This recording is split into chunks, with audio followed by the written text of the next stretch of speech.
Hi guys. அப்புறம் வணக்கம். நேற்று கண்ணபுரான் ஐயா அவர் 2 வருஷத்துக்கு முன்னாடி நான் பார்த்தேன். அப்போ சாரோட ஃப்ரெண்டு சும்மா எங்கள் ஆஃபீஸ்க்கு வருவார். சும்மா ஒர்க்குக்கெல்லாம் கூப்பிட்டு போவோம். நல்ல டைப்பு ஓப்பனாக பேசுவார். அவர்கிட்ட இருந்த ஒரு சோகத்தவே பார்க்க முடியாது, அவ்வளோ கரிஸ்மேட்டிக். ஆனால் அவர் பிரம்மச்சாரியத்துக்கு போயிட்டார். வெல் நோன் ஃபேமிலி தான். அப்போ இங்கே பக்கத்தில் இருக்கிற ஆசிரமத்துலேருந்து வந்துக்கிட்டு இருந்தார். அப்புறம் கொஞ்ச நாளில் போயிட்டார். அப்புறம் ஒரு நாள் திடீர்னு வந்தார். நேற்று தான் வந்தார். சுதர்சன் சார் இருக்கிறாருன்னு கேட்டால் நான் பார்த்து ஷாக் ஆகிட்டேன், இவர் அப்படின்ட்டு. அப்புறம் கொஞ்சம் நேரம் ஒரு குட் கான்வர்சேஷன் வச்சோம். அவர்கிட்ட இருந்த ஒப்பீனியன் இதெல்லாம் நான் கேட்டேன். சிலது கேட்டேன். அதில் என்ன ஒரு சின்ன மிஸ்டேக்னால், நான் வீடியோ பேக் கேமரா வச்சு எடுத்த குவாலிட்டி நல்லாயிருக்கும்னு சொல்லிட்டு வச்சு எடுத்ததுனால என் ஃபேஸ் தெரிஞ்சிருக்காது. அதனால இது நினச்சிக்காதீங்க. அவர் பேசுனது எல்லாமே போட முடியாது. சிலதை எடிட் பண்ணிட்டு முக்கியமான எனக்கு எது பெஸ்ட்டுன்னு தோணுதோ அந்த வீடியோவுக்கு போடுறேன். பாருங்கள், சப்போர்ட் பண்ணுங்கள். அப்புறம் நிறையா விஷயம் சொன்னார். ஓப்பனாக சொன்னார். லைஃப் ரொம்ப சிம்பிளுங்கிற மாதிரி சொன்னார். ஆனால் அவர்கிட்ட ஒரு கவலையே இருக்குது. அதை பாருங்கள், சப்போர்ட் பண்ணுங்கள். ஏதாச்சும் கூட குறை இருக்கலாம், அதை மனசில் வச்சுக்காதீங்க. ஓகே கைஸ், அந்த வீடியோவை பாருங்கள்.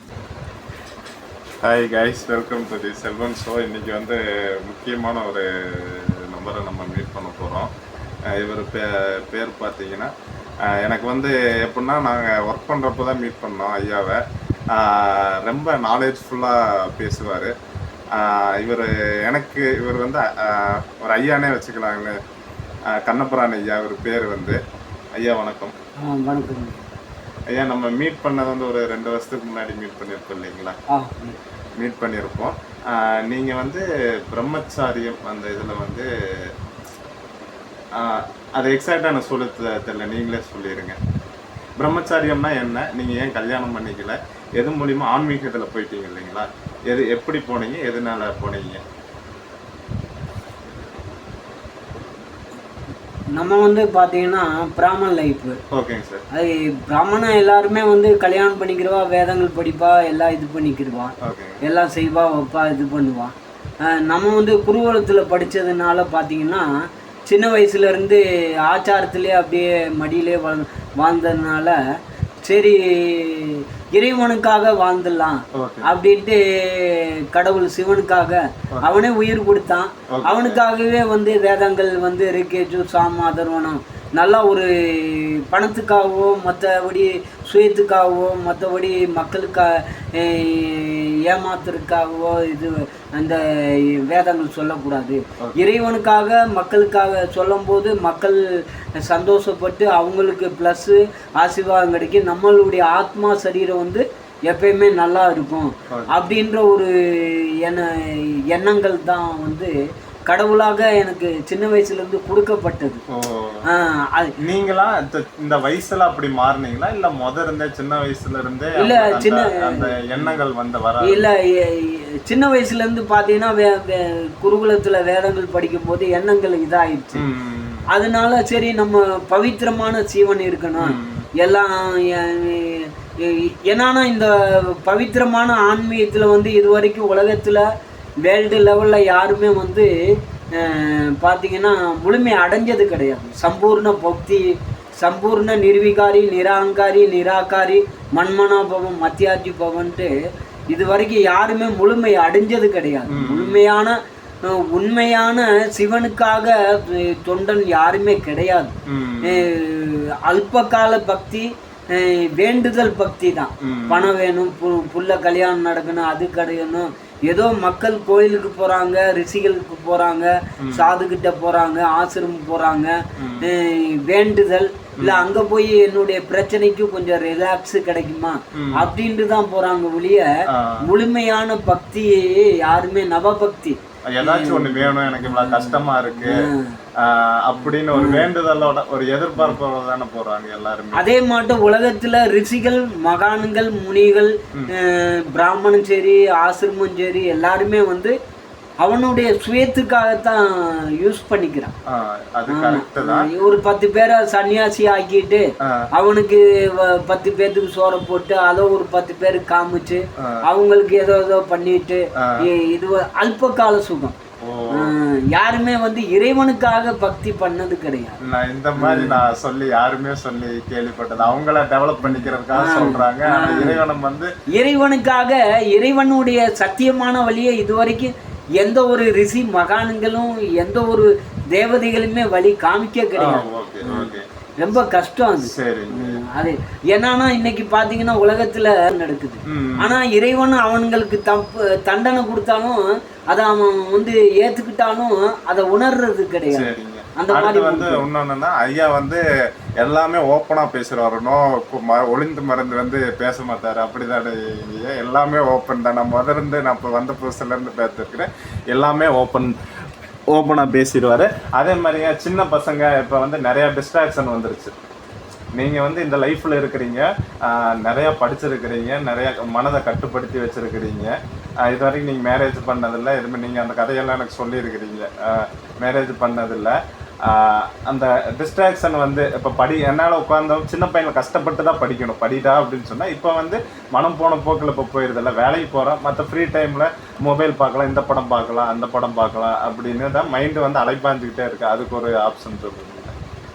இல்லை அவனை வந்து பார்த்தீங்கன்னா சின்ன பசங்க வந்து அவனுடைய லைஃப்பை வந்து உணரணுங்க.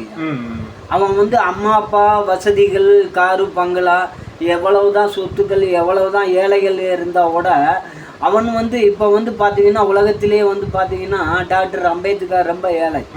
அவர் வந்து பார்த்தீங்கன்னா காந்திகிட்ட, நேருக்கிட்ட, இவங்ககிட்ட எல்லாம் வந்து பார்த்தீங்கன்னா புக்குகளை வாங்கி படித்து ஒரு ஏம் சப்ஜெக்ட்.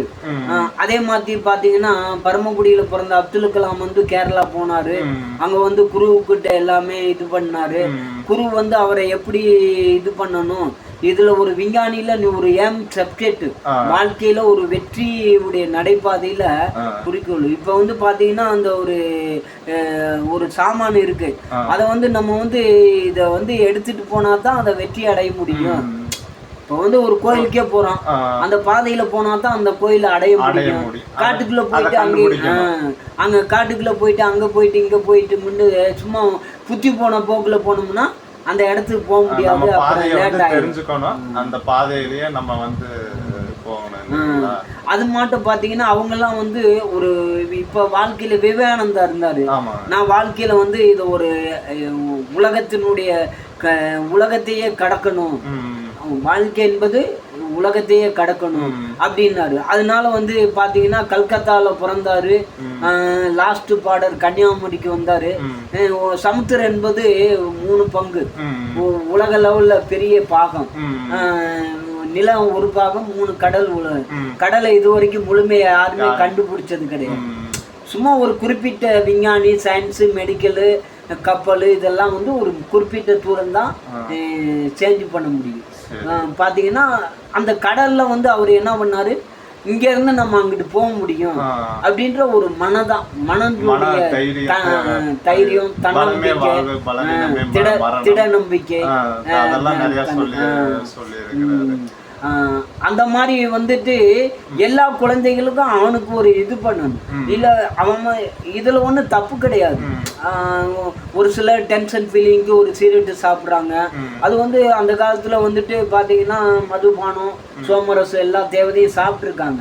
அதை வந்து இப்போ வந்து கோட்ரு கெமிக்கலில் பண்ணுறான். அது வந்து யாருமே தப்பு கிடையாது. அது வந்து அவனுக்கு 64 ஜென்மத்தினுடைய சமஸ்காரம், ஏதோ ஒரு ஜென்மத்தில் உடைய சமஸ்காரம் இருக்கு, சாப்பிட்றான். அது வந்து நாட் திங்கிங், நோ ப்ராப்ளம். ஆனால் அதுவே இப்போ வந்து ஒரு வேலை, சாதாரண வேலை கஷ்டப்படுது. சிலர் கஷ்டப்பட்டு கரெக்டாக போயிடுறாங்க. சிலர் வந்து அந்த இப்போ மது, கஞ்சா, மற்ற இதுக்கெல்லாம் அடிமையாகி இல்லை அதுக்கே போயிடுறாங்க இல்லையா? அது அடிமையானான்னா அது வந்து பார்த்தீங்கன்னா அவன் வந்து அந்த பெண் என்பது சக்தி, அவங்களுக்கு வந்து வாழ்க்கையில துன்படுத்தக்கூடாது. கடவுள் அவங்களுக்கு வந்து எல்லா சக்தியும், அஷ்ட சக்தி, ஒரு பெரிய கஜானாவே கொடுத்துருக்காங்க. அப்படி வந்து அவன் வந்து அதை வந்து பெண்களை வந்து ஒரு சில இதுகளுக்கு யோசிக்கிறான், காம குரோதம் மற்றபடி இந்த மாதிரி ஒரு ட்ராக்ல யூஸ் பண்ணிக்கிறான். சரி ஏதோ நம்மளோட கட்டிட்டான், சரி ஏதோ வாழ்ந்துட்டு போறான் அப்படின்ற ஒரு இதுக்கு தான். அதை வந்து ஒரு நல்ல ஒரு இதுல பார்த்தீங்கன்னா இப்போ இருக்கவங்கெல்லாம் பெண்களை தெய்வமா மதிப்பாங்க, அவங்கள வச்சு பூஜை பண்ண சொல்லுவாங்க, பக்தி பண்ண சொல்லுவாங்க, அவங்க மாங்கல்யம் நல்லா இருக்கணும், என்னுடைய குடும்பம் இதை விட செல்வங்கள் இதாகணும், அந்த மாதிரி நிறைய இடத்துல நடக்குது. எல்லாருமே நல்லா இருக்காங்க, கீழ்த்தனம் பண்ணுறது கிடையாது. அவனுக்கு வந்து பாத்தீங்கன்னா இதுக்கு இந்த நீங்க சொன்ன மாட்ட போதைக்கு அடிமையாகி சரி ஏதோ இன்னைக்கு நடத்துறதுக்கு ஆள் இல்லைன்னு சொல்லாம சொல்லி தர்றதுக்கு ஆள் இல்லை. எல்லா குழந்தையும் நல்ல குழந்தை இந்த மண்ணில் பிறக்குதுன்னு சொல்றாங்கல்ல, அது மாதிரி நம்ம இப்ப அது வளர்றப்ப வந்து சொல்லித்தர கரெக்டான ஆள் இல்லையா, இல்ல உலக சமுதாயம் அது ஒரு காரணம்? இல்ல சமுதாயம்லாம் காரணம் கிடையாது, அம்மா அப்பாவுடைய சொல்லித்தர்றதுக்கு ஆள் கிடையாது. அவனுடைய சின்ன வயசுல பிறந்து ஒரு 5 வயசு ஆனோன்னா 2 வயசு ஆனோன்னா ஒரு நல்ல கட்டுப்பாடு நல்ல சமஸ்காரத்துக்கு கொண்டு வர்றதுக்கு அம்மா அப்பா தான் காரணம். அதான் குரு பிதா தெய்வம்னு ஃபர்ஸ்ட் அம்மா அப்பா தான். அதாவது இந்த காலத்துல சொல்லி தர்றதுக்கு இப்போ உள்ள டீச்சர்கள் வாத்தியா அந்த காலத்துல வாத்தியாலும் அவங்களுடைய அம்மா அப்பா படிக்கலைன்னா கூட இறைவன் பரமாத்மா வந்து எல்லாத்தையுமே ஒரே சப்ஜெக்டாக தான் படிச்சிருக்கான். ஆத்மா என்பது இந்த பாயிண்ட் ஆஃப் லைட்டு, ஒரு சின்ன லைட்டு சோல் ஆத்மா. எல்லாத்துக்குள்ளுமே அவனுடைய 5 தத்துவம் உடம்புக்குள்ள எல்லாத்துக்குமே ஆத்மா இயல்படுது. அந்த ஆத்மாவுக்குள்ள இவ்வளவு பெரிய சீவராட்சி, இவ்வளவு பெரிய உலகத்தை படைச்சு இயற்கை காற்று எல்லாத்தையும் படைச்சு ஆத்மாவுக்கு தான் பௌத்தறிவு பேசக்கூடிய சக்தியை கடவுள் கொடுத்துருக்கான். அவங்களுக்கு உண்மையான அந்த அறிவு கிடைக்கும், படிக்கலைனாலும் கிடைக்கும். எல்லாரும் அந்த மாதிரி போறதில்ல, கிடைக்கும். ஆனா வந்து அவங்க அதை யூஸ் பண்றதுக்கு இல்ல. ஏன்னா ஒரு சில பெட்ரோல் ஃபேமிலியில இவன் படிச்சு என்னத்தான் போறான், ஏதோ படிடா, அப்புறம் நாளைக்கு ஏதோ ஆடு மாடு மேய்ப்பான், வேலை செய்வான், இல்ல விவசாயம் பண்ணுவான், இல்ல ஏதோ அவன் வாழ்க்கைய பாத்துக்குருவான், என்னத்த போயிட்டு அப்படின்றதுல ஒரு வீக்னஸ் ஆப்பு. அதை வந்து ஒரு இப்ப ஏழைகள் வந்து இந்த காலத்துல பாத்தீங்கன்னா நிறைய ஏழைகள், இந்த கிறிஸ்டின்லாம் நிறைய ஏழைகள் இருக்காங்க. அவங்களுக்குலாம் அந்த படிப்பறிவு இல்லைன்னா கூட டெய்லி பக்தி பண்றாங்க, சர்ச்சுக்கு போறாங்க, பைபிள் படிக்கிறாங்க, இந்த குரான் எல்லாம் படிக்கிறாங்க, மசூதிக்கு எழுறாங்க. அவங்கெல்லாம் பாத்தீங்கன்னா நம்ம வாழ்க்கை இப்படி ஆயிடுச்சு, நம்மளுடைய குழந்தைய கஷ்டப்பட்டாவது நல்லா படிக்க வைக்கணும் அப்படின்ற ஒரு ஏழைகள் நல்லா படிக்க வைக்கிறாங்க. அப்படியும் இருக்காங்க. அதுல ஒரு சில கிராமத்து மக்கள்லாம் சரி இவன் என்னத்த படிக்க என்ன ஆக போறான், பொம்பளை பிள்ளையெல்லாம் ஒரு வீக்னஸ், சரி இவ படிச்சு வயசுக்கு வந்துட்டா வீட்டிலே ரெடி, படிச்சு வெளியே போய் என்னத்த சம்பாதிச்சு பண்ண போறோம், அடுத்தவனுக்கு கட்டி தானே கொடுக்க போறோம் அப்படின்ற ஒரு வீக்னஸ். அப்புறம் வந்து இப்போ வந்து எப்படின்னா மெயினா நம்ம அப்பியரன்ஸை பாக்குறாங்க, நம்ம உடுத்துற ட்ரெஸ்ஸு, நம்ம ஃபேண்ட்டு, வாட்சு, பைக்கு, செல்ஃபோனு. அது இப்போ அதை முழுசாக சொல்லிடுறேன், அது போட்டாதான் ஒரு ஸ்டேட்டஸு. இப்போ நான் போனேன்னா நான் டிஷர்ட் பனியன் போட்டு போனால் ஒரு மாதிரியா வேலைக்காரங்க அது ஒரு மாதிரியா பார்க்குறாங்க. அதே நல்லா ஜீன்ஸ் போட்டு போக அது ஒரு மாதிரியா பார்ப்பாங்க. அதே மாதிரி இப்போ ஷர்ட்டு நல்லா அயன் பண்ணிட்டு டக்கின் பண்ணிட்டு ஒரு வாட்ச் நல்லா வாட்ச்சு, ஒரு பைக்கு வந்து ஒரு 3 லட்ச ரூபா பைக்கு, செல்ஃபோன் வந்து ஐஃபோன் வச்சுருக்குற அந்த சோசியல் ஸ்டேட்டஸ் தான் இப்போ எல்லாருமே பார்க்குறாங்க. அதுக்காக கடன் வாங்கியெல்லாம் ஐஃபோன் வாங்குறாங்க. அதை பற்றி நீங்கள் என்ன நினைக்கிறீங்க, அதை சொல்லுங்கள். அது வந்து பார்த்தீங்கன்னா அந்த காலத்தில் பார்த்தீங்கன்னா காந்தியை வந்து பார்த்தீங்கன்னா உலகத்திலே இந்தியாவிலே பெரிய பணக்காரர் காந்தி. லாயரு, அமெரிக்காவுடைய படிச்சாரு, ஹைகோர்ட்டு சுப்ரீம் கோர்ட்டு பெரிய லாயரு. அவங்க எல்லாவுடைய அறிவு ஆற்றல் இருந்தது, கடவுளுடைய பக்தி இருந்தது. அஹிம்சா வழியில வந்து உலகத்துல 1000 கோடி மக்கள் அஹிம்சாவை வந்து பிரிட்டிஷே வந்து என்னை குண்டு போட்டு அழிக்கிறியா அப்படின்ற ஒரு குண்டுக்கே வந்து அஹிம்சா பண்ணி அதை ஆஃப் பண்ணவர். அப்படிப்பட்டவர் பாத்தீங்கன்னா ஒரு காலத்துல வந்து பாத்தீங்கன்னா சத்தியுகம், திரேதாயுகம், தோப்பர யுகத்துல கலியுகம் லாஸ்ட்ல பாத்தீங்கன்னு வச்சுக்கோங்களேன், மதுரைக்கு வந்தாரு. அங்கெல்லாம் மக்கள் வந்து சட்டை இல்லாம கோவணம் போட்டு விவசாயம் பண்ணிட்டு அப்படியே பண்ணிட்டு இருந்தாங்க. அதெல்லாம் பார்த்துட்டு அவருக்கு வந்து இதெல்லாம் வந்து கோட்டெல்லாம் கலட்டிட்டு அங்க வந்து கட்ட ஆரம்பிச்சாரு. அப்புறம் அப்படியே அவருக்குள்ள சத்தியமான ஞானம் கிடைச்சது. இறைவனுடைய பரமாத்மா மதுரை மீனாட்சியுடைய அம்மனுடைய அருள் கிடைச்சது. அப்புறம் அப்படியே நாட்டுக்காக தேச தேசத்துக்காக பாடுபட்டாரு, வச்சாரு, சாதாரணமா வாழ்ந்தாரு. அதனால அது ஒரு பெரிய விஷயம் கிடையாது. மனிதன் வந்து பார்த்தீங்கன்னா ஆத்மா சரீரம் எவ்வளவுடைய கிளாரிட்டியா இருந்தாலும் உலகத்துல வந்துட்டு சத்தியத்தை வந்து யாருமே கீழேயும் போட முடியாது, மேலையும் போட முடியாது, அழிக்கவும் முடியாது. அந்த சத்தியமான ரூட்ல எழும்போது அந்த ஆத்மா சாதாரணமா எங்கே இருந்தா கூட மக்கள் வந்து இழுத்துருவாங்க. எப்பேற்பட்ட மக்களுமே வந்து அவங்க ஒரு பெரிய கோடீஸ்வரனாவே இருக்கட்டும், உலகத்துல பாத்தீங்கன்னா இவன் கடைசியில உண்மை தெரியும். உண்மை இப்ப தெரியும் வந்து அதெல்லாம் பெருசா எனக்கே நான் சின்ன பையனா இருக்கேன், எங்க அப்பா டிவிஎஸ் 50 வச்சிருந்தாரு, அதுல வந்து போக மாட்டேன், ஏன்பா வேற வண்டி வாங்குங்கன்னு சொல்றேன். இப்ப வந்து நான் மாத்தாதீங்க, இப்ப அதெல்லாம் புரிஞ்சிருச்சு, வண்டியில எது இல்ல நம்ம மனசுலதான் இருக்கு, போற தூரம். இப்ப வந்து பாத்தீங்கன்னா இந்த உலகம் வந்து பாத்தீங்கன்னா மக்கள் வந்துட்டு பாத்தீங்கன்னா ஒரு பக்தியும் கிடையாது, நாகரிகமும் கிடையாது, எல்லாமே வந்துட்டு அன்பிரிவிட்டியில போறாங்க, அனாரியத்துல போறாங்க.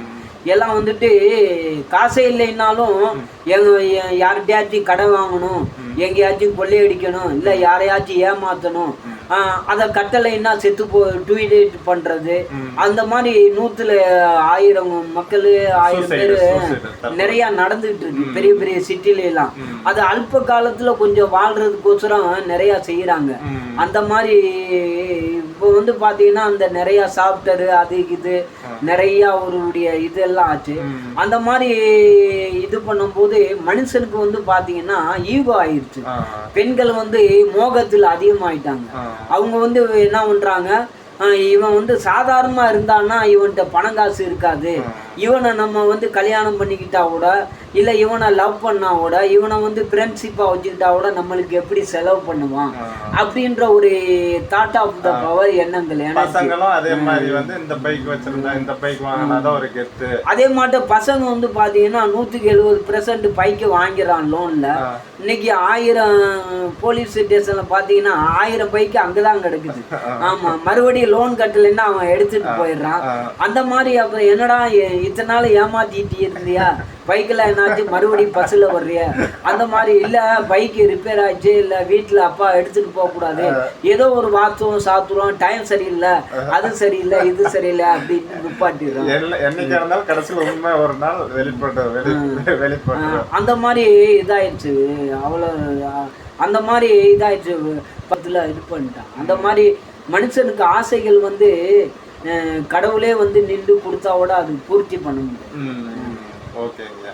அடுத்து வந்து இப்போ இந்தியா வந்து ஒரு டெவலப்பிங் நேஷன், வளர்ந்து கொண்டும் இருக்கிறதுனால அமெரிக்கா இருக்குது, இந்தியா இருக்குது, சைனா இருக்குது. நம்ம வந்து நம்ம மக்கள் மற்ற அரசியல் ரீதியாகவும் எக்கனாமிக்கல் நம்ம வேலை செய்கிறோம், அது எல்லாமே ஒரு இதை தான் வரும். நம்ம என்ன வேலை செய்யணும், அடுத்த ஸ்டேஜுக்கு போகிறதுக்கு நம்ம என்ன பண்ணணும், நம்ம டாப் இல்லைங்க. உலகத்திலே வந்து எல்லா தேசத்தை விட இந்தியா ஒரு பெரிய தாய்நாடு, சிவனுடைய பூமி. இன்னைக்கு சாதுக்கள் 10 கோடி ரிஷிகள், மகான்கள், 333 கோடி தேவமார்கள், எல்லா தர்ம பிதாக்கள், இயேசு, குருநானக், புத்தர், மகாவீர், எல்லா மகான்களும் இந்தியாவில் பிறந்தவன் தான். எவனுமே ஃபாரின் கண்ட்ரியில் பிறக்க கிடையாது. அந்த மாதிரி ஒரு பெரிய ஜென்ம பூமி.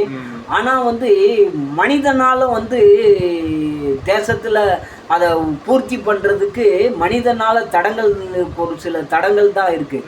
ஆனால் கடவுள் அந்த அவனுக்கு தண்டனை கொடுத்தாலும் உணர்ந்தாலும் வேஸ்ட்டு பண்ணிடுறான். அதனால வந்துட்டு பார்த்தீங்கன்னா கடவுள் வந்து இன்பம், துன்பங்கள், கஷ்டங்கள் எல்லாத்தையுமே வந்து பகிரணும். அதனால வந்து இந்தியாவில் இன்னைக்கு குடிசை தொழில், விவசாய தொழில், வியாபாரங்கள் எல்லாத்துக்குமே வந்து மக்களுக்கு வந்து பார்த்தீங்கன்னா இந்த காலத்தில் அந்த டைமில் கூட யாரும் அறுத்துட்டு போயிட்டு விற்க முடியாது. இப்போ எல்லாம் வந்து விற்றுக்குங்க, கவர்மெண்ட்டுக்கு கொஞ்சம் டாக்ஸ் கொடுத்துரு, இல்லை நீ ரோட்டில் விற்கிறியா அந்த ரோட்டுக்கு முனிசிபாலிட்டிக்கு சேஃப்டிக்கு கொஞ்சம் பணம் கொடுத்துரு அப்படி மாட்டு. இன்னைக்கு வியாபாரத்தில் எல்லாருமே யாருமே வந்து பார்த்தீங்கன்னா அந்த கொரோனா டைமில் வியாபாரம்லாம் நிறைய டெவலப் ஆயிடுச்சு. அடுத்த நிலைக்கு கடவுள் வந்து பார்த்தீங்கன்னா தேசத்தை நல்லா உருவாக்குறதுக்கு ஒரு ஆத்மாவை இது பண்ணுவார்.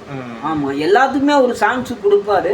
அதனால வந்து எல்லாத்துக்குமே பயன்படுத்துவாரு. வந்து தேசத்தினுடைய அமெரிக்கா வந்து பாத்தீங்கன்னா ஆயிலுடைய பிரச்சனையில எவ்வளவு $1,000,000 எங்க கொடுத்தாரு, என்ன பண்றாரு, அங்க வந்து 50 ரூபாய்க்கு வாங்கியிருக்காரு, இங்க 150 ரூபாய் 200 ரூபாய்க்கு விற்கிறாரு, என்ன பண்ற பண்ணியிருக்கான். அருணாச்சலம் வந்து பாதி சைனா எடுத்துக்கிட்டான். இந்தியாவுடைய ஒரு தேசத்தினுடைய கேமரா, தேசத்துல என்ன நடக்குது, என்னவுடைய அதெல்லாம் கடவுள் பார்த்துக்குடுவாரு. அவனுக்கு ஒரு சான்ஸ் கொடுப்பான். அதுக்காக வந்து இந்தியா வந்து சுதந்திர பூமி, அதை வந்து மக்கள் வந்து நிரந்தரமா ஆட்சி பண்ணக்கூடாது, சேஞ்ச் பண்ணணும் அப்படின்றதுக்காக மக்களுடைய தீர்ப்பு தான். ஓகே ஓகேங்க ஐயா. அடுத்து வந்து நீங்க உங்களை பத்தி கேட்போம். உங்களை பத்தி நீங்க எங்க போயிருக்கிறீங்க, எந்தெந்த ஊர் போயிருக்கிறீங்க? இப்ப இமயமலை போனேன்னு சொன்னீங்க இல்லையா? நம்ம வந்து எல்லா அரிதுவா ரிஷிகேஷ் நம்ம வந்து சன்னியாசி தானே. சன்னியாசினா என்ன, அதை இது மட்டும் சொல்லிடுங்க. சன்னியாசின்னா வந்து குரு கடவுளுக்கு சத்தியமா வாழக்கூடிய ஒரு வழிதான். ஏன் அந்த மாதிரி அந்த இது எடுக்கிறீங்க? இப்ப எல்லா வீட்லயும் உங்க அப்பா அம்மா இருக்கிறாங்கன்னா நீங்க ஒரு ஃபேமிலி மேனா இருக்கணும், அது வந்து அது வந்து கடவுள் 1000 கோடி மக்கள்ல எல்லாத்துக்குமே அதை சப்ஜெக்ட் பண்ண முடியாது. அது வந்து ரொம்ப கஷ்டம். அது எல்லாருமே அப்படி ஆக வாய்ப்பே இல்லை, எல்லாருமே ஆக முடியாது. நிறைய சன்னியாசிகள்லாம் வந்து ஃபெயிலர் ஆயிடுவாங்க. ஏதோ ஒரு பணத்துக்கோ ஏதோ ஒரு ஆசிரமத்துக்கோ பேரு புகழுக்கோ எது எல்லாத்துக்குமே அடிமை ஆயிடுவாங்க. அந்த மாதிரி இது கிடையாது. அதனால வந்து எனக்கு சின்ன வயசுலேருந்து சிவனுடைய சப்போர்ட் இருக்கனால எந்த ஒரு நொடியும் இல்லாமல் அவனே பார்த்துக்கிறனால, அவனே முழுமையாக நம்புறதுனால பிரம்மச்சாரியத்தை முழுமையாக ஷேர் பண்ணணும். அப்புறம் வந்து சத்தியத்தை. ஓகேங்க. அடுத்து வந்து கேஸ்ட் இருக்குல்ல, அப்பர் கேஸ்ட், லோயர் கேஸ்ட், அந்த மாதிரி அதெல்லாம் உலகத்துல எதுவுமே கேஸ்ட் எல்லாம் கிடையாது. மக்களாக வச்சுக்கிட்டது. மனிதன் வந்து ஆணும் பெண்ணும், ஆண் என்ன பெண் என்ன எல்லாருமே இந்த காலத்துல பார்த்துருக்காங்க. ஒரு சிலர் வந்து சரி இத்தனை நாள் வாழ்றோம் மாறிக்கிறாங்க. ஒரு சிலர் நாங்களாம் மாற மாட்டோம், இப்படியே இருக்கோம். எப்படி உங்க பொண்ணு என்னை லவ் பண்ணிச்சு, நானும் எப்படி இருந்தேன்னா அப்படியே உங்க பொண்ணு நல்லா பண்ணி பார்த்துக்கிறோம், 2 பேரும் வேலை செய்யறோம், இது பண்றோம், அந்த மாதிரி இருக்காங்க. இந்த உலகத்துல பாத்தீங்கன்னா தம பக்தி விகாரான அப்படி மாட்டா எதுவுமே கிடையாது. ஜாதி எல்லாம் வந்து மனுஷன் இப்ப வந்து இந்த சமுதாயத்துல யாருமே சாதி பார்த்தானா அவன் மனுஷனே கிடையாது. கடவுள் கண்டிப்பா தண்டிப்பான். எல்லா கடவுளுமே தண்டிப்பான். யாருமே வந்து மனுஷன்னா அவனுக்கு ஒரு இரக்கம், பணிவு, கருணை, தயாளு, ஆத்மாவில் எல்லா குணங்களும் 16 சொலகளா சம்பூர்ண குணங்களும் வேணும். அப்ப குணங்கள் எல்லா குணங்களும் இருந்தா தான் அவன் மனிதனுடைய நேயத்தை இது பண்ணணும். அந்த காலத்துல எல்லாருமே இது பண்ணாங்க. காந்தியெல்லாம் பார்த்தீங்கன்னா ஒரு பெரிய குடும்பத்துல பிறந்தவன், சாதாரணமாக எல்லா மக்களுக்கும் எல்லாத்துக்குமே இது பண்ணான். ஆனால் ஒரு சில சூழ்நிலை அந்த மாதிரி இது. ஆனால் வந்து மனிதனுக்கு வந்து பார்த்தீங்கன்னா முழுமையை அடைய முடியாது. ரெண்டாவது வந்து பார்த்தீங்கன்னா மைண்டு வந்து 24 மணி நேரத்தில், ஒரு நாள் முழுவதும் 24 மணி நேரம், அந்த 24 மணி நேரத்தில் மைண்டு ஒரே தான் வேலை செய்யும்னு யாருக்கும் சொல்ல முடியாது. ஒரு செகண்டுக்கு லாக்கோ சங்கல்பங்க. அப்போ 24 மணி நேரம் எவ்வளவு சங்கல்ப் பண்ணுவான், எப்படி வாழ்வான், எப்படி ஒரு நாளைக்கு எவ்வளவு கிரியேட் பண்ணுவான், என்ன யோசிப்பான் அப்படின்றத வந்து அதனால அவனுக்கு வந்துட்டு அவனுடைய கர்ம வினைகள், அவனுடைய செய்த பாவங்கள், அவனுடைய பக்தி பலன்கள், அவனுடைய அம்மா அப்பாக்கள், அவனுடைய மனைவிகள், அந்த மாதிரி ஒரு ட்ராக்கு. ஒரு சிலர் வந்து இந்த காலத்துல பாத்தீங்கன்னா பணத்துக்காக பெண்களை கல்யாணம் பண்ணிக்கிறான். எனக்கு ஒரு காரு வேணும், பங்களா வேணும், உங்க வீட்டுல வாங்கி கொடு. ஒரு சிலர் கொடுமைக்காக பண்ணிக்கிறான். அதனால எல்லாத்தையும் அனுபவிச்சுட்டு கொடுமை பண்ணிடுறான், விரட்டிடுறான். அந்த மாதிரி இந்த காலத்துல அல்ப காலம். இது வந்து எவ்வளவு யாருமே ஒன்றும் பண்ண முடியாது. நடக்கிறது நடந்துகிட்டே தான் இருக்கும். அழிவு தான் லாஸ்ட் ஃபைனல் ஜட்ஜ்மெண்ட். ஆமா, அதனால வந்துட்டு பாத்தீங்கன்னா இப்பவே இந்த உலகத்துல ஃபாரின்ல கூட அவ்வளவு நோய் கிடையாது. இந்தியாவில் பாத்தீங்கன்னா அவ்வளவு நோய் இருக்குது. எல்லாத்துக்கும் சுகருன்னு. ஆனால் சுகருக்கெல்லாம் இதுவும் எந்த மெடிக்கல் சயின்ஸ் இது வரைக்கும் உண்மையான மருந்து கிடையாது. மருந்து சாப்பிட்டுக்கிட்டே இருக்கிற மாதிரி அந்த மாதிரி நிறைய பேர் மருந்து சாப்பிட்டு சாகுறான். அது எல்லா மக்களுக்கும். இன்னொன்னு, நீங்க வந்து இது வரைக்கும் ஹாஸ்பிட்டல் போனதே இல்லைன்னு போனது இல்லை. என்னென்ன சாப்பிடுவீங்க? நான் வந்து பாத்தீங்கன்னா எனக்கு வந்துட்டு என்னுடைய சரீரம், நான் வந்து எந்த ஒரு வேலை கிடையாது, எதுவும் கிடையாது. ஏதோ கோயிலுக்கு போனோமா, மந்திரம் படித்தோமா, இல்லை வீட்டில் இருந்தோமா, இல்லை ஆசிரமம் போனோமா, தியானம் பண்ணுவோம். நம்ம வந்து பிரம்மச்சாரி சன்னியாசி லைஃப்னால சாத்வீக உணவு, அதுதான் பால், பெருகு, தயிர். மற்ற ஒரு சில ஆசிரமத்தில் காயெல்லாம் வேணும்னா சாப்பிட்டுக்கலாம். நான் அதை யூஸ் பண்றது சாப்பிட்றது இல்லை. என்னன்னா ஒரு டைம்ல இன்னைக்கு கிடைக்கும், நாளைக்கு காசு இருக்கும், இல்லாமல் இருக்கும். அதனால வந்து சன்னியாசி எல்லாமே வந்துட்டு தியாகம் பண்ணணும். அதனால வந்து இன்னைக்கு கிடைக்குதா, நாளைக்கு இல்லையா, அதை வந்து தியாகம் பண்ணணும். அதனால வந்துட்டு அது சரி இன்னைக்கு கிடைக்கும், அதை வந்து டெய்லி கிடைக்காது. அதை வந்து ஒரு 10 நாள் கிடைக்குது, 10 நாள் கிடைக்கலன்னு வச்சுக்கோங்க. அப்புறம் அது 10 நாள் சாப்பிடலைன்னா பாடி செட் ஆகாது, சேஞ்ச் ஆகிடும். அதனால ஏற்பட்ட பிரச்சனை வரும். அதுக்காக வந்துட்டு எனக்கு எது செட்டுதோ இது வந்து எப்பயுமே உலகத்துல லாஸ்ட் வரையும் கிடைக்கும். பால், தயிர், சாப்பாடு, அன்னபூர்ணம். அதனால இதுலயே இதாகும். சரிங்க. அப்புறம் வந்து உடற்பயிற்சி நிறைய பாத்தீங்கன்னா ஓவர் வெயிட்டா இருக்கிறாங்க, பெருசா நடக்க மாட்டேங்கிறாங்க, ஏதாச்சும் நடக்கணும்னா கூட யோசிக்கிறாங்க. அது வந்து பாத்தீங்கன்னா உடற்பயிற்சின்றது எதுவுமே கிடையாதுங்க.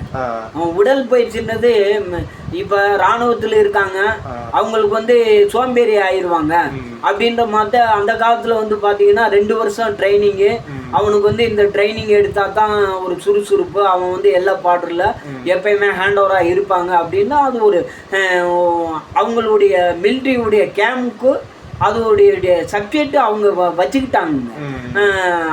அதுதான் அந்த காலத்தில் பார்த்தீங்கன்னா சாதுக்கள் யோகா இதெல்லாம் எக்ஸசைஸு யோகா அந்த குண்டலி அது இதுன்னு பண்ணுனாங்க. அது வந்து பார்த்தீங்கன்னா மக்களுக்கு நன்மைக்காக இது வரைக்கும் யாருமே வந்து எந்த ஒரு யோகாமோ எக்ஸசைஸோ இதுவுமே வந்து யூஸ் பண்ணது கிடையாதுங்க. ஒரு பிசினஸா பண்ணிட்டாங்க.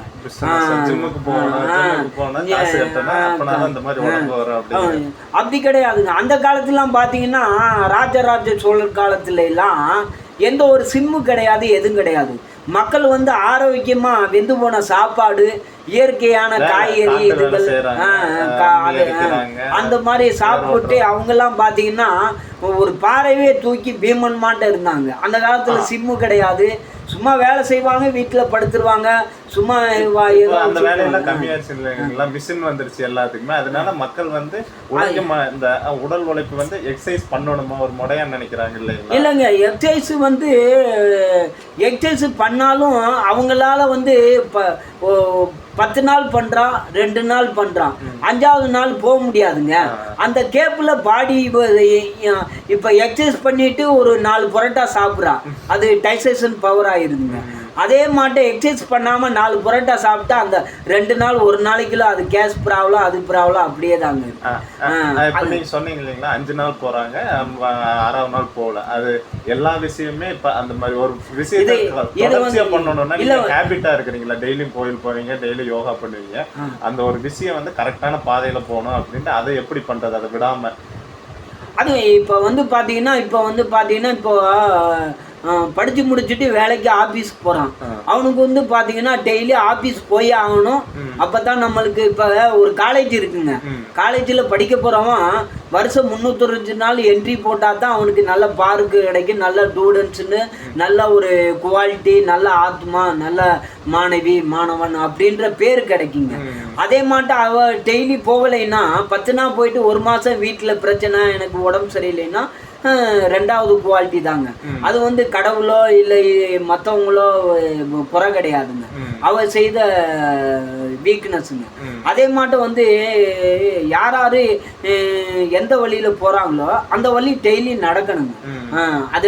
அதில் டெய்லி அதை பண்ணிக்கிட்டு இருக்கும்போது இப்போ அந்த காலத்துலாம் பார்த்தீங்கன்னா மலை மேலே இருந்து பெரிய பெரிய ரிஷிகள்லாம் சாப்பாடு இல்லாமல் எதுவுமே இல்லாமல் தண்ணி மட்டும் குடிச்சிட்டு தவத்திலே இருந்திருக்காங்க. தவத்திலே இருந்துட்டு அப்படியே ஆத்மா விட்டு போனவங்களாம் அந்த உலகத்தில் இருந்திருக்காங்க, இந்தியாவில். அதே மாதிரி அவங்க கடமையை அவங்க செஞ்சுட்டு இருக்காங்க. அதனால தான் இன்னைக்கு இந்தியா பூமி 1000 கோடி மக்களில் பேலன்ஸில் ஓடிக்கிட்டு இருக்குங்க. உலகத்தில் வந்துட்டு 1000 கோடியில் 10 கோடி மக்கள் தப்பாக இருந்தாலும் 10 கோடி மக்கள் நல்லவங்க இருக்காங்கனால பக்தி, ஞானம், தர்மம் எல்லாம் இது. அந்த காலத்தில் பக்தியெல்லாம் உண்மையாக இருந்துச்சுங்க. இப்போ அந்த காலத்தில் வந்துட்டு மக்கள் வந்து பார்த்திங்கன்னா ஒரு வேலை தேடணும், ஒரு மிலிட்ரி போகணும், போலீஸ் போகணும், நல்லா படிக்கணும், நல்லா ஹைட் இருக்கணும், நல்லா ஒரு ஆத்மா சரீரத்தை வந்து பீடி குடிக்கக்கூடாது, ட்ரிங்க் அடிக்கக்கூடாது, நல்லா ஆத்மா சரீரத்தை நல்லா ஆரோக்கியமாக வச்சுக்கிறணும், நல்லா சாப்பாடில் நல்லா ஆரோக்கியத்தை கொண்டு வந்தாங்க. இந்த காலத்துலாம் லஞ்சம், ஊழல், பிளாக் மெயில் வாங்கிக்கிறாங்க வேலையை. அதனால அவனுக்கு கடவுளாக தண்டிக்கப்படுறாங்க. அதான் யாருமே வந்து மனிதனுடைய இப்போ வந்து பார்த்தீங்கன்னா உலகத்தையே ஆட்டி படிக்கணும்னு அலெக்சாண்டர் இருந்தாங்க. அவன் வந்து பார்த்தீங்கன்னா லாஸ்ட்ல வந்துட்டு இதானா அப்படின்ட்டு சாக போகும்போது ரொம்ப கஷ்டமாயிடுச்சு. ஆமா, நிறைய பேர் பெரிய பெரிய அந்த காலத்து அரசர்களே அந்த மாதிரி. இந்த பால்பன்னுங்கிற ஒரு அரசர் வந்து லைப்ரரியில இறங்குறப்ப தடிக்கி விழுந்து இறந்துருக்கிறாரு. அந்த மாதிரி இது பண்ணும். இப்ப எல்லாமே அப்படின்னு இப்ப போர் வருதுங்க இல்லைங்க 2 நாட்டுக்கு இடையே. அது வந்து நீங்க 2 மக்கள் தான், ஆனா 2 பேரும் அடிச்சு உயிர் இதெல்லாம் ஆகுது. அது எதனால? அது எப்படி போர் வந்து பாத்தீங்கன்னா அவன் வந்து பாத்தீங்கன்னா 2 நாடும் கிறிஸ்டின் நாடு தாங்க. 2 நாடும் முஸ்லீமும் கிறிஸ்டின் நாடு. 2 நாடும் ஒன்னா இருந்தது தான். தனியா போய் கேட்டவனும் பிரிச்சு கொடுத்தாங்க. அதுல இவனுங்களுக்கு வந்துட்டு ஒரு சில நாட்டுடைய சுவார்த்தியுடைய பேச்சுவார்த்தைகள், நான் தான் பெரியவான், நீ தான் பெரியவான், நான் உனக்கு எல்லாமே தர்றேன் அப்படின்னு மாட்டு ஒரு சில நாடுகள்லாம் வந்து மனிதனுடைய ஆங்காரத்துக்காக வருஷத்துல ஒரு டைம் வெள்ளமோ, பூகம்போ, சுனாமியோ அந்த அழிவோ கொடுப்பான். அதை வந்து மக்கள் வந்து உணர்றது கிடையாது. அந்த மாதிரி ஒரு ட்ராக் எல்லா இடத்துலையும். அது வந்து அது வந்து இயற்கை வந்து கடவுளுடைய கட்டுப்பாடுல இருக்கனால கடவுள் கண்டிப்பா எல்லா மக்களுக்கும் இது பண்ணுவாங்க. இப்போ ட்ரம்மு இந்தியாவில் வரி கொடுக்குறேன், அது கொடுக்குறேன், இந்தியாவுக்கு அதை செய்ய மாட்டேன், இதை செய்ய மாட்டேன்னா ஒரு நாடு செய்யலைன்னா ஒரு ரஷ்யா செய்யும். மற்ற மக்கள் இப்போ துபாய், அரேபிய நாடு, மற்ற நாடு நாங்களாம் எண்ணெய் கொடுக்குறோம். எல்லா ஒரு மனுஷன் இல்லைன்னா ஒரு மனுஷன் உருவாக்குவாங்க. அது கடவுள் கண்டிப்பா அதுக்குன்னு ஒருத்தரை வச்சிருப்பாங்க.